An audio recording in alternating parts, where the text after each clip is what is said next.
Oi, pessoal, bem-vindos ao nosso segundo episódio do Memórias Astronômicas Expansão, um projeto vinculado à Pró-Reitoria de Extensão da Universidade Federal de Rio Grande. Meu nome é Luiane, eu sou historiadora, doutora pela Universidade Federal de Rio Grande e coordenadora desse projeto. E eu sou o Joshua, eu faço também parte desse projeto como bolsista e eu sou estudante de design visual da URGS. E junto do nosso time a gente também tem a Cidara, que também é técnica educacional no Museu Observatório. E também temos o Gabriel, que é o geógrafo e diretor do Museu Astronômico. E hoje nós temos o prazer de apresentar para vocês e conversar a Miriane Griselda Pastoriza, que é uma astrofísica muito renomada, com as suas descobertas que mudaram a astronomia, foi graduada na Universidade de Córdoba, na Argentina, em 65, e doutora em astronomia na mesma universidade em 73. E hoje é professora colaboradora, é meio difícil, da URGS no Instituto de Física, né? Isso? Ok. Então tá, seja muito bem-vinda e obrigado por fazer parte do nosso podcast.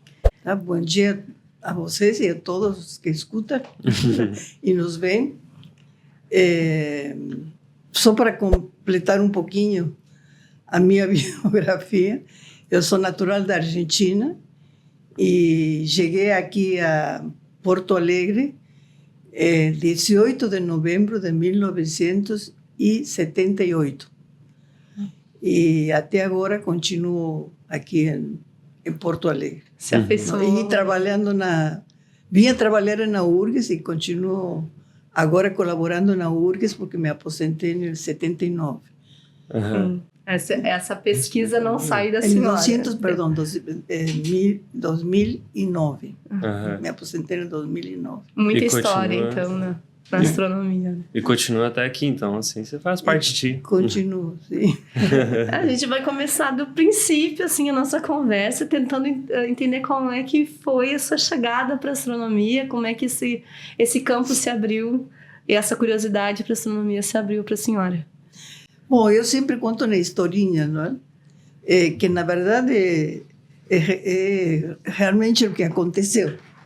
Eu nasci em uma cidade muito, muito pequena, em uma região muito similar ao Nordeste daqui do Brasil, que é uma região árida, muito seca, chove pouco, e durante o verão é muito quente, chega a ter uma temperatura de 49 graus. Nossa. Bom, neste momento eu estou com 85 anos. Imaginem que naquela época, que era no início da década dos 40, não existia ventilador, certo?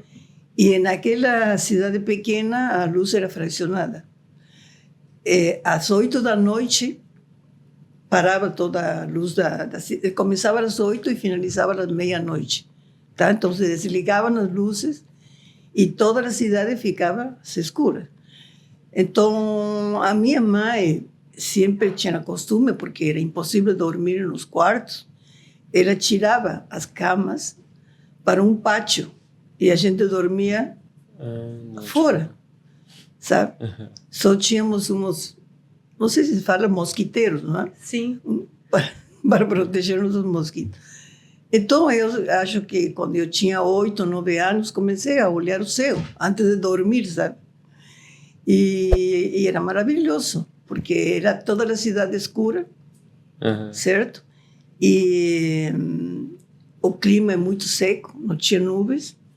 Então, comecei a perceber a diferença, por exemplo, que algumas estrelas tinham uma cor, outras. E comecei a me interessar pela astronomia. Sabe? Daí que nasceu meu interesse na astronomia. Tinha naquela época também lá na Argentina uma revista que se chamava Mundo Infantil.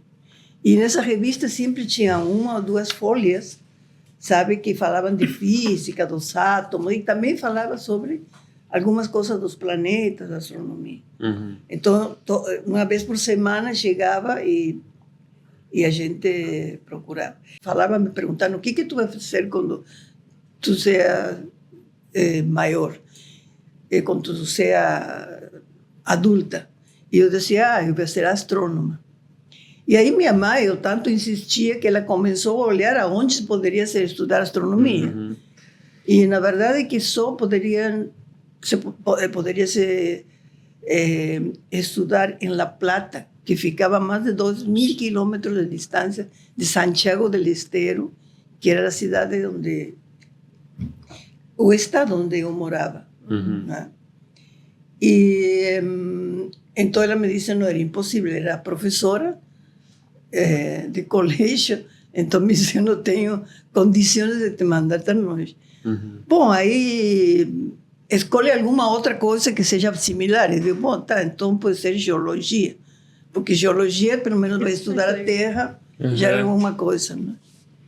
E no fim, quando eu estava no ensino médio, estava chegando no 4º ano, o penúltimo ano para finalizar o ensino médio, abrem na Universidade de Córdoba, que fica a 500 quilômetros de Santiago del Estero, um instituto de matemática, astronomia e física. Então, para mim, foi a grande solução, porque digo, aí que eu vou. Só que para ingressar, sabe, era muito difícil, porque eram 40 vagas e todos tinham bolsa. Todos tinham que ser bolsistas, Uhum. né? Porque exigia uma dedicação permanente. E, bom, quando eu cheguei lá, o primeiro dia de aula, eu tinha me formado no ensino médio em um colégio normal, Uhum. não? Para ser professora no ensino fundamental. E então chegou o professor da álgebra e de trigonometria e começa a falar de senos, cossenos. E eu digo, o que é isso? Eu nunca tinha ouvido falar, sabe? E meus colegas, aí eu comecei a perguntar, e tu? Eu deixei 2º ano da engenharia, o outro tinha se formado na academia militar. Eu digo, meu Deus, eu não vou conseguir nem sequer ser aprovada para ingressar. Mas aí tinha tanta vontade de estudar isso aí, que eu, com 2 colegas, uma colega mulher também de Santiago del Estero, sabe? E um rapaz de aí de Córdoba, fomos para a casa dele, e aí eu acho que nos trancamos a estudar durante 1 semana e meia trigonometria e todas as coisas matemáticas que a gente não sabia, sabe? E, bom, ingressamos, mas não conseguimos bolsa, mas ficamos digamos assim, no limite, nos aceitaram. Já foi. Tá ótimo. Ótimo para ingressar. E assim comecei. E depois no início, tinha 3 mulheres. E depois todas abandonaram, foram para arquitetura, outra, não sei, acho que foi para matemática, e fiquei só eu em astronomia e outra colega minha em física. Uhum. Não? Ficamos só 2. E, bom, aí foi difícil, muito difícil, porque até que eu consegui me nivelar com meus colegas, eu tinha que estudar muito, né? Já de por si, não é? Porque a gente fazia todas as cadeiras de física e todas as cadeiras de matemática, além das de astronomia. Sim. E aprendendo toda essa... Sim. Até esse repertório que não era, né, Claro. da escola normal. Que era difícil, não é? E comecei também a fazer uma iniciação científica. E essa iniciação científica eu fiz com um astrônomo, o Dr. José Luiz Cerci, que agora é muito famoso no mundo todo. Também é muito interessante, depois posso comentar. O motivo pelo qual ele se tornou tão famoso no mundo na área de astrofísica. No Observatório de Córdoba, nesse momento, tinha um telescópio equatorial que era de 1 metro, o telescópio era 1,60 m de diâmetro. Naquele momento, esse telescópio era o maior do hemisfério sul. Uhum. O maior telescópio que tinha meu filho é um telescópio refletor.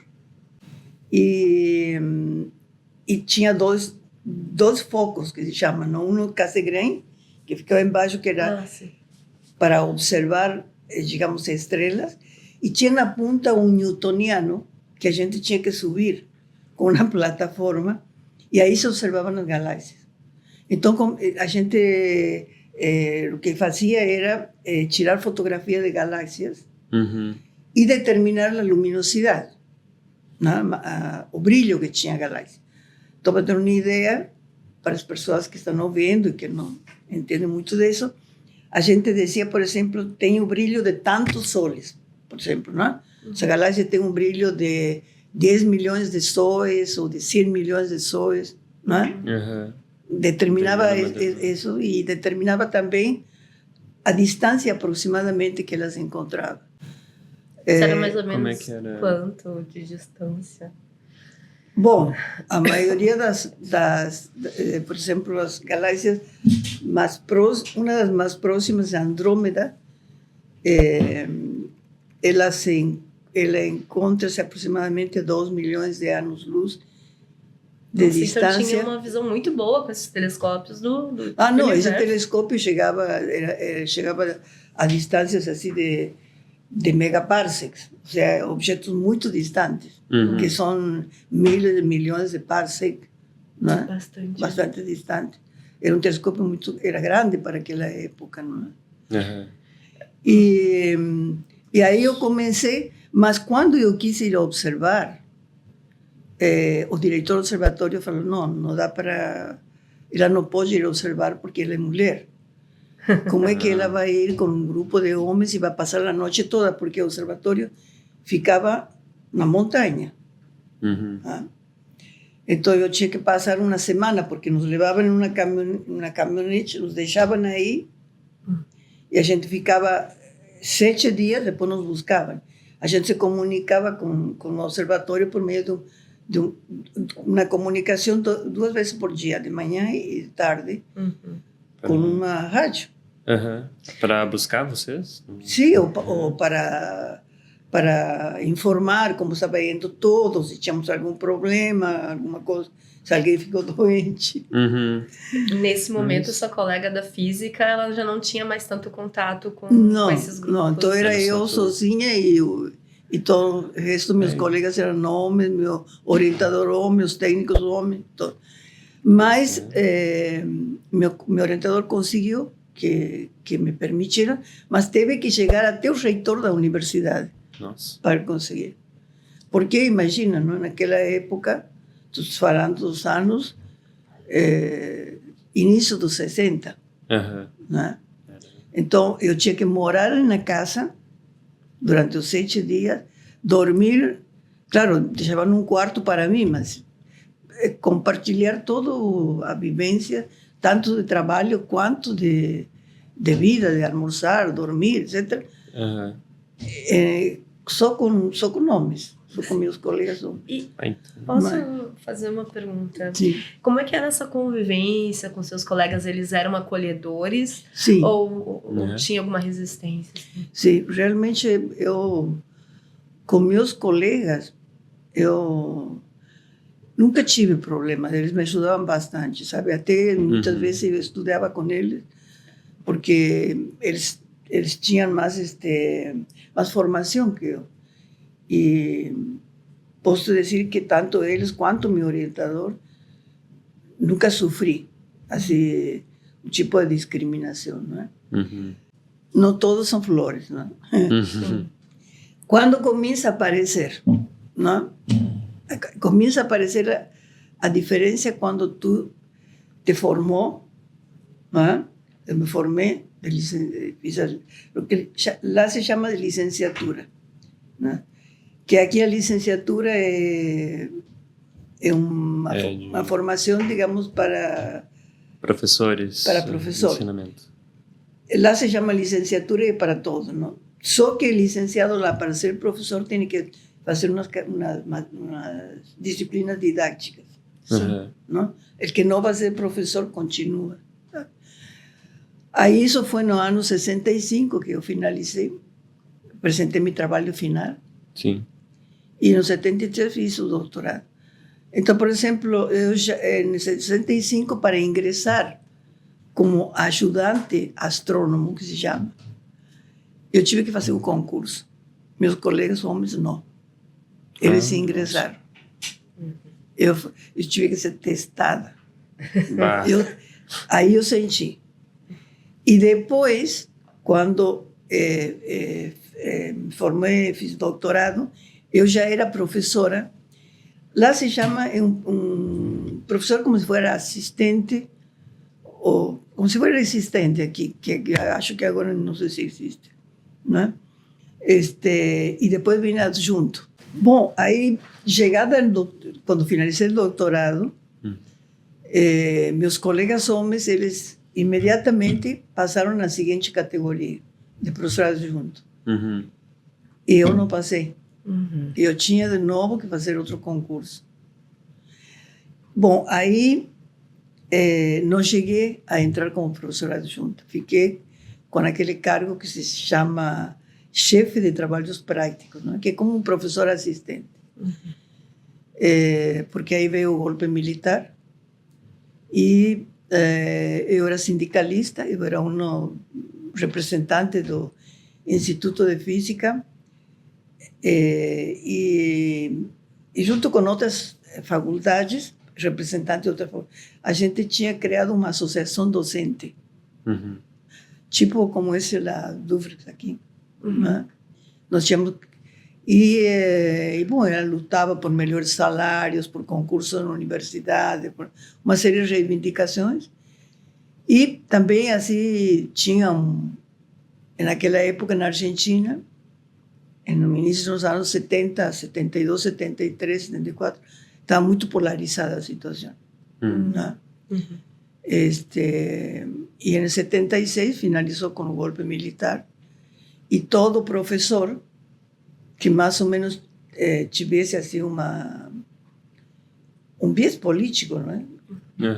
Uma linha política de esquerda foi expulso. Nos aplicaram uma lei que se chamava a Lei da Prescindibilidade, que significava que tu era prescindível para a universidade. Mas uma coincidência que foram vários, né, que passaram. No, 2000. 2000, uma fuga total de cérebro. Na Universidade de Córdoba eram 3.000 docentes e ficaram quase 2.000 ficaram fora. Deixa eu só entender uma questão, professora. Isso já foi em 76? 76. Durante esse processo também tinham tido alguns golpes, algumas questões políticas em Córdoba, sim, né? Foi assim, começou uma mobilização um período. Primeiro foi Perón presidente, que trouxeram a ele da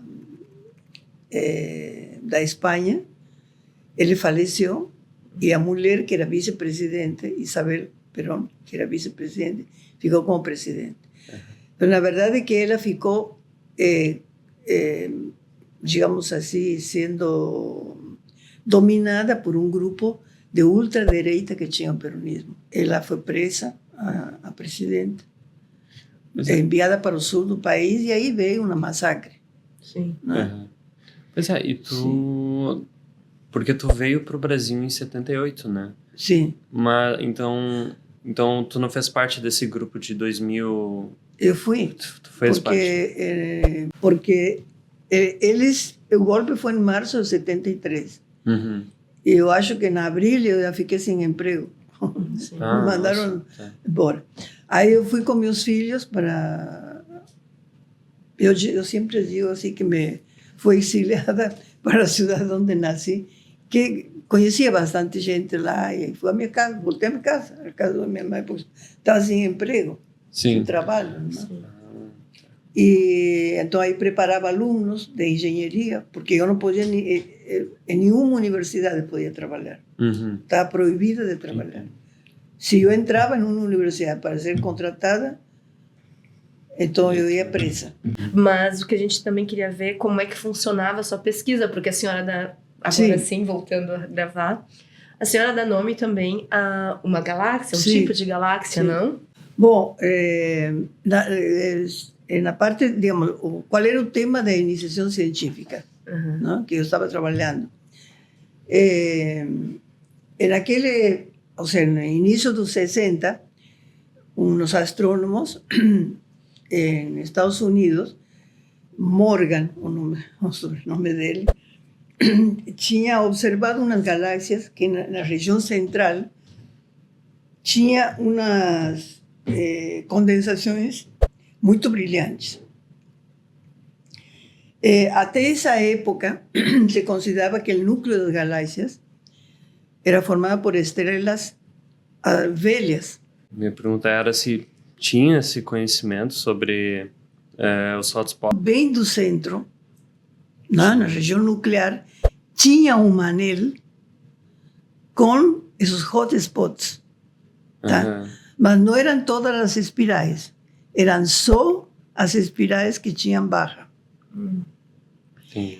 E esses hotspots, em minha tese, eu demonstrei que eram estrelas jovens, ou seja, que se estavam formando muito próximo da região nuclear da galáxia. Entendi. Posso te explicar fisicamente, porque depois os franceses fizeram uma teoria de onde sairia esse gás para formar essas estrelas. Não é? Então, os franceses já... sobrenome Combes, não é? Bem posteriormente, eles e um estudante dela, que não lembro nesse momento, fizeram uma teoria, demonstraram teoricamente que a barra ela servia como uma aspiradora. Era como um tubo. Puxava o gás. Puxava o gás do disco, né? Mandava para o centro, pela rotação que tinha a própria galáxia, formava esse anel na parte interna, e quando esse anel crescia muito em discos, fazia muito denso, quebrava, e aí formava esses núcleos com estrelas. Né? Por isso que só aparecia em galáxias com barra. E o resto de gás que sobrava ainda ia para o núcleo, bem no centro, porque depois se encontrou que muitas dessas galáxias tinham buracos negros. Né? Então era bem complexa. Ou seja, agora, atualmente sabemos que é muito complexa a estrutura do núcleo de uma galáxia espiral. Sim. Certo? E também de uma elíptica, que não é só as estrelas. Agora sabemos que quase todas as galáxias têm no centro um buraco negro que pode ser ativo ou inativo. E então também já sabemos que tem formação estelar próxima. Então, tu vê, os primeiros indícios dessa complexidade é que nós começamos a estudar. Posteriormente, uma aluna minha, ex-aluna, ¿no? Que agora é uma grande astrônoma, A Thaisa? fez o doutorado comigo.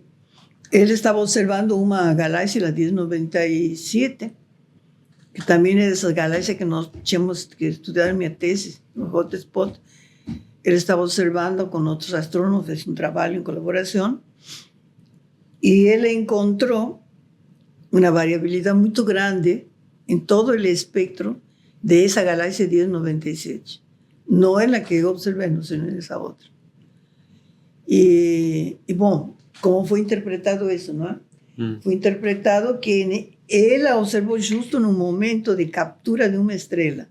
Quando uma estrela passa, é capturada pelo buraco negro, sabe? É destruída, o disco de acreção fica com muita luminosidade, então varia todo o espectro da galáxia. Nossa. E em meu caso, eu observei em um momento, para 1566, que tinha desaparecido a linha, eu observei em um caso em que estava em baixa, ou seja, não tinha capturado. Fazia tempo que não tinha capturado nada. Estava em um estado de mínima, não é? De mínima luminosidade, a região nuclear, essas linhas, sabe? Que acaso interessante, Não? né? Que acaso? Bom, eu acho assim que um professor dizia que o acaso não existe, não? Que sempre a gente está num lugar por alguma razão e que contribuiu para isso, não é? Mas com a Thaisa temos outra história muito interessante, que aliás estava verificando ontem, quando vocês me pediram que eu olhasse um pouco as minhas coisas, que foi no ano 1988, acho que foi. A primeira vez que nós fomos com a Thaisa estava fazendo seu doutorado, estava orientando o doutorado dela, fomos ao Chile a observar, em um Cerro Tololo, que é o Observatório Interamericano de Cerro Tololo, no Chile. E fomos observar galáxias Seyfert, porque queríamos estudar a abundância de um elemento químico que era o nitrogênio, e observar essas galáxias Seyfert. E de pronto entra um astrônomo e diz: explodiu uma supernova na nuvem de Magalhães. Parem todo com isso e a observar a supernova. Sabe? Bom, e nós olhamos com a Thaís e ficamos assim, bom, vamos observar a supernova e colocamos, saímos primeiro a olhar aquilo que era impressionante, a estrela, e depois voltamos a observar e o espectro da estrela variava assim, e então nós começamos a identificar as linhas, participamos dessa publicação, que foi muito importante, foi bastante citada. E no dia seguinte, veio um monte de jornalistas de todo mundo, sabe? Porque uma supernova na nuvem de Magalhães era muito próxima, podia estudar-se muitas coisas importantíssimas, não é? Então, aliás, se transformou uma estrelinha que tu não conseguias enxergar olho nu, se transformou em uma estrela de primeira magnitude, sabe? Então, apareceram os primeiros intensificadores de imagem, né? Que era para intensificar a luz. Como foram isso? Porque tinha um astrônomo que participou na Guerra de Coreia, né? E eles usavam já esses intensificadores de imagem para, no infravermelho, para de noite detectar luz. A senhora está tocando num ponto muito interessante, que é essa relação da política com a ciência, que a senhora está ali no meio disso tudo, e a ciência astronômica no Brasil também está no meio disso tudo, né? E a gente percebe que pode também ter tido algum tipo de, tanto revés como bônus para esses investimentos aqui, para poder fazer esse tipo de ciência daqui, não precisasse, embora eu acredite que a comunidade da astronomia, ela sempre foi bastante internacionalizada, né? Mas eu fico pensando assim, estamos aqui na Universidade Federal do Rio Grande do Sul com uma astrônoma super renomada, e como se podia obter esses dados a partir daqui. A gente sabe que dali na época de 70 nós temos o Observatório Morro Santana, como é que ele se encaixa nisso, como é que as pesquisas poderiam ser feitas a partir dali, ainda, né, um pouquinho longe desses dados digitais. Bom, que hoje nós temos. Tem uma história interessante, né? Eu trabalhava lá com um telescópio 1,60 m, né? Sim. Aí eu cheguei aqui, me contrataram, eu estava procurando emprego em vários lugares, então me contrataram aqui na URGS, departamento como professor visitante. E o objetivo era orientar dois mestrados, né?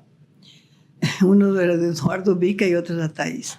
Bom, e aí eu fui a ver o telescópio. Imagina, aquele tinha 1,60 m. Tinha uma câmera que podia observar galáxias. Tinha um espectrógrafo que podia tirar espectro de galáxias. E chegou aqui, tinha um telescópio em meio do mato, era praticamente, não é? Sim. De 50 centímetros, e nessa época não tínhamos nem banheiro. Bom, mas tinha esse telescópio, o primeiro fotômetro que foi construído aqui no Brasil, um fotômetro fotoelétrico, que te permitia medir a luz das estrelas com diferentes filtros, ou seja, tu tinha a luz da estrela, ¿no? Que emitían todos en luz, digamos así, donde pone azul, amarela, verde, vermelha, etc., ¿no? Entonces tú colocabas esos filtros y dejabas pasar determinadas regiones del espectro, ¿no?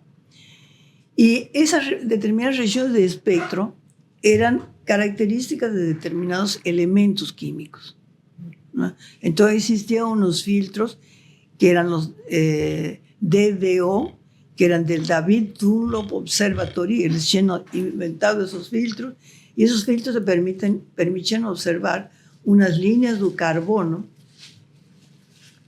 medir ¿eh? la intensidad de esas líneas de carbono, que podías asociar con ferro, con ferro, con abundância de ferro. Tá, então aí a gente pensou, bom, o que vamos fazer? Eu pensei, digo, bom, tinha estado antes um astrônomo argentino que voltou para a Argentina, e ele que fez comprar esses filtros de DO e os UVB, não? Filtros específicos. Bom, quando digo filtros, são filtros de luzes, como se tu pegasse esta luz e colocasse um filtro e deixa passar só a luz amarela ou vermelha, etc. E então aí decidimos, eu digo, que mais pensei, o que poderiam fazer? Então, observar aglomerados globulares. Então, começamos a observar a luz integral dos aglomerados globulares e também observar com DDO essas linhas que seriam um índice, ¿no? Uma combinação desses filtros que me determinava a abundância de carbono e indiretamente a abundância de ferro. Mas ainda assim, a partir deste lugar que a gente está. É no Morro Santana. Eu tenho que ir a dar para você a lista. Temos 10 publicações em revistas internacionais no Morro Santana. Sim. Feito com fotometria DDO. Com todas DDO. essas dificuldades, se produzia muita coisa de qualidade. Sim. Fazia... Naquela época ainda dava para observar, sabe por quê? Porque o morro não estava dentro da cidade. Agora ele está dentro da cidade. Então é impossível. A poluição luminosa é horrível, sabe? Sim. Já sempre tinha eventos assim de umidade que passavam uma névoa assim, né? E ficava todo nublado aí, né? Mas passava isso aí, a gente conseguia observar. Mas não tinha tanta luz. Mas agora é difícil, não é? Agora é praticamente... Ele foi mais ou menos utilizado para as pesquisas? Até quando, não, mais ou menos? A última observações, não sei quando foram feitas, mas eu me lembro de um grande evento que a gente solicitou dinheiro e recuperou o observatório, mandou ao Ministério do Estudo e tudo. Foi com a aproximação de Marte. Um evento que aconteceu em... não sei se no 90 foi. Até lá ele ainda era relevante cientificamente. Isso nós fizemos já como um efeito de extensão, porque já realmente, nessa época, já era muito difícil observar. Né?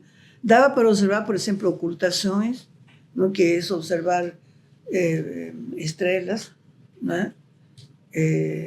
Pela lua, para determinar características da estrela, algumas coisas assim. Né? Mas agora a gente, durante os anos 80, temos 10 publicações com o Observatório do Morro Santana. Pois é, mas e como é que ficou o Museu Observatório nesse meio tempo? Nesse período da década de 90? Na época não era Museu Observatório, era Observatório. Não, era Observatório, não chamava Observatório Central. E o observatório tinha, o objetivo principal era de extensão. Era de extensão e tinha a luneta, Cauter, que estava lá em cima, e com essa se observava a lua, os planetas, essas coisas. Né? Mas as condições do observatório estavam muito deterioradas, não? As escadas, por exemplo, estavam quebradas, tinha muita coisa comida por cupim, né? Sim, na década de 80 ali. Sim, na época dos 80. E depois, acho que foi na época da reitora Brana Panici, que ela conseguiu e começou a recuperação dos prédios antigos. Porque o observatório é um dos prédios mais antigos que tem a URGS. É do ano 1908.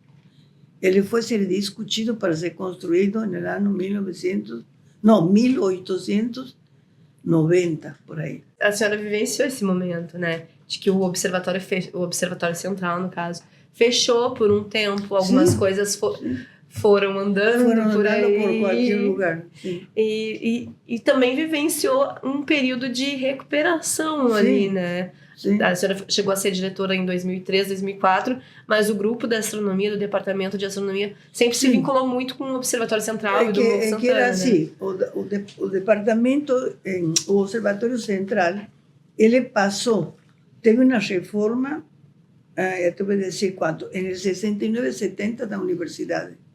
Então, aí, o Observatório Central passou para a física. Sim. E porque já existia, nessa época, o departamento de astronomia. Né? Era um órgão que dependia da direção da física. Mas quem, no fim, cuidava era o departamento de astrônomo. Então, a gente era assim, sabe? Tu vai ser chefe de departamento estes 2 anos, tu vai ser diretor do observatório os próximos 2, assim. Então, quase todos os que naquela época fomos professores, fomos diretores do observatório. E a partir da época da reitora Brana, que ela começou com a recuperação dos prédios antigos, recuperaram o prédio, muitas coisas voltaram para aí, então a gente começou com projetos que nós fizemos através do CNPq para recuperar os instrumentos que estavam em caixas. Estavam assim, completos, os relógios todos atirados. Cupim, né? Porque muita coisa feita de madeira. Então, aí a gente começou através de projetos de restauração. Porque o CNPq justamente teve um edital muito grande que era para recuperar instrumentos históricos das instituições. Sim. E aí o seu projeto foi contemplado e conseguiu recuperar grande parte dos relógios, se não todos, não? Sim. Não deu porque era caríssimo pagar para o senhor. Sim. Que são objetos históricos, precisa de mais restauração e não só uma reforma. Mas colocamos os principais, os fundamentais a funcionar. Sim. E a partir de aí estão funcionando, sim. Sim.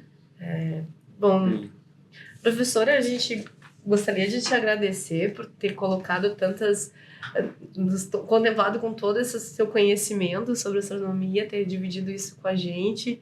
Esperamos no futuro que a senhora retorne aqui para contar um pouquinho mais. A gente vai fazer novos episódios sobre divulgação científica e gostaria de tê-la novamente aqui. Agradecemos imensamente todo mundo que for assistir esse nosso videocast e é isso, pessoal. Muito obrigado a todos que viram. Não se esqueçam de se inscrever no canal. E muito obrigado principalmente a tu, Miriane. E não se esqueçam de visitar o próprio Museu Observatório, que fica na Avenida Oswaldo Aranha, no campus centro da URGS. E um pouco dessa história que a prof trouxe aqui, vocês vão ficar sabendo mais detalhes quando vocês forem lá nos visitar. Então, se estiverem por Porto Alegre, então se à vontade. Se não estiverem em Porto Alegre, nós temos uma visita virtual agora pelo observatório e vocês já podem conhecer um pouquinho dessa história. E nós temos também observações, né, com acho desse projeto já antigo, de muito tempo do observatório, de levar a astronomia para a comunidade externa à URGS. Então, sintam-se à vontade de participar e é isso. Até uma próxima, pessoal.